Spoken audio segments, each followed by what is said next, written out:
শিলবৰী ওৰাং সংযোগী পথটো পুনৰ বন্ধ। 15 দিন পূৰ্বে মুকলি কৰা হৈছিল এইটো পথ। প্ৰথমটো এমাহজোৰা দীঘলীয়া বন্ধৰ পিছত পুনৰ কিয় বন্ধ কৰা হৈছে এইলৈ ৰাইজে প্ৰতিক্ৰিয়া ব্যক্ত কৰিছে। বৰ্তমান কিমান দিনলৈকে বন্ধ ৰাখিব সেয়া এতিয়াও স্পষ্ট হোৱা নাই। ৰাইজে ক্ষোভ প্ৰকাশ কৰিছে, কিন্তু কিয় এই শিলবৰী ওৰাং সংযোগী ব্যস্ত পথটো পুনৰবাৰ বন্ধ কৰি এইদৰে পথচাৰী আৰু যান বাহন চলাচল কৰা বন্ধ কৰি ৰাখিছে? কোনে দিয়ে এইদৰে পথ বন্ধ ৰখাৰ অনুমতি? বাৰ বাৰ পথচাৰীসকল অতিষ্ঠ হৈ এইদৰে কিছু মন্তব্য কৰে। আৰু কিমান দিনলৈকে এনেদৰে যন্ত্ৰণাত ভুগিব লাগিব স্থানীয় লোকসকলে? ৰাস্তাটো বন্ধ কৰিছে মানে ইহঁতে দুদিন পৰে পৰে নাটক কৰি থাকে। এই যেন তেন ৰাস্তাটো বনায় আৰু যেন তেন কম দামী কালভাৰ লগাইছে, তাতে ফাটি গৈছে, ভাঙি গৈছে, অৱস্থা হৈ গৈছে। কিছুদিন পূৰ্বেও দেখা গৈছে এমাহমান এই ৰাস্তাটো ব্লক কৰি ৰাখিছিল, যান বাহন অহা যোৱা নিষেধ আছিল, হয়নে নাই? অহা যোৱা কৰিব দিয়া নাছিল, বহুত হাৰাশাস্তি হৈছিল নে নাই? হাৰাশাস্তি হৈছিল। এতিয়া আকৌ 15 দিন হোৱা নাই কালভাৰটো বহোৱালে, আকৌ দেখা গৈছে আকৌ যোৱাকালিৰ পৰা বন্ধ কৰিছে। কি ক'ব? এইটো বহুত বেয়া হৈ আছে আমাৰ কাৰণে। এইটো কি পাব্লিকক হাৰাশাস্তি দিয়া হয় নে নহয়? বহুত হাৰাশাস্তি হৈ আছে। যান বাহনৰ ৰাস্তা এনেকৈ বন্ধ কৰিবতো কেতিয়াও নোৱাৰে, কোনো পৰ্যায়তো নোৱাৰে, আৰু ক'তো দেখাও নাই মই এতিয়ালৈকে। দৰং জিলা প্ৰশাসনক কি ক'ব?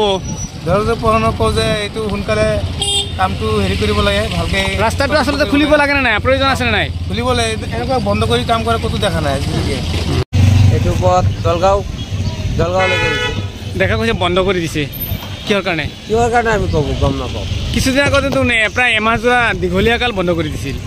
কিয় বন্ধ কৰিছিল? আগফালে কাম কিবা হৈছে নেকি এইটো কাৰণে। কিছুদিন আগতো বন্ধ কৰিছিল, আকৌ যোৱাকালি বন্ধ কৰিছে, হয়নে? বন্ধ হৈ থাকে।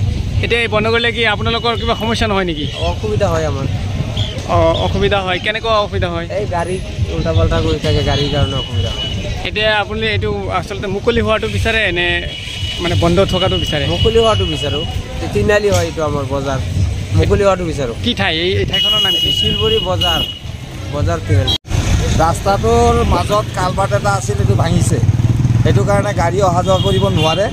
তাৰ কাৰণে মানে প্ৰশাসনৰ তৰফৰ পৰা বন্ধ কৰি দিয়া হৈছে, যাতে কোনো দুৰ্ঘটনাৰ সন্মুখীন নহয়, সেইটো কাৰণে বন্ধ কৰি দিছে। কালভাৰ্টটো দেখোন 15 দিনৰ আগতে একদম সম্পূৰ্ণভাৱে কৰিছে, নতুনকৈ বনাইছে, একেবাৰে চব ভাঙি বনাইছিল যদিও ভাঙি গৈছে।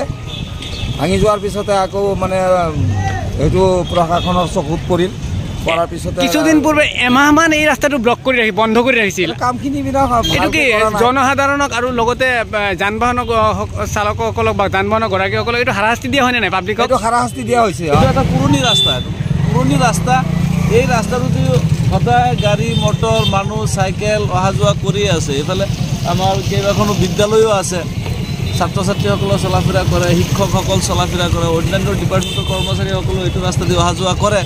সেই ক্ষেত্ৰত মই ভাবোঁ ৰাস্তাটো এনেকৈ কমপ্লিটলি বন্ধ কৰি ৰখাটো সঠিক হোৱা নাই। কিছুদিন পূৰ্বে দেখা হৈছিল প্ৰায় এমাহজোৰা দীঘলীয়াকৈ এই ৰাস্তাটো ক্ল'জ কৰা হৈছিল, আকৌ এই 12-14 দিন বা 15 দিন পিছত আকৌ বন্ধ কৰি দিলে। এইটো কোনে বন্ধ কৰে? ডিপাৰ্টমেণ্টে বা কি কৰি আছে এই বিষয়েতো আমিও মাত মাতিব নোৱাৰোঁ, বা এই বিষয়ে মোক খবৰো কৰা নাই। আমি ধৰকচোন এইটো ডিপাৰ্টমেণ্টৰ লগতো জড়িত নহয়, সেই বিষয়ে কোৱাটো কি ক'লে আকৌ কোনে বেয়া পায়, সেইটোতো এটা কথা না। গতিকে মই ভাবোঁ যোনেই বন্ধ কৰিছে এইটো খুলি দিব লাগে, ৰাইজৰ যাতায়াতৰ কাৰণে এটা ছাইড হ'লেও খোলা কৰি ৰাখিব লাগে।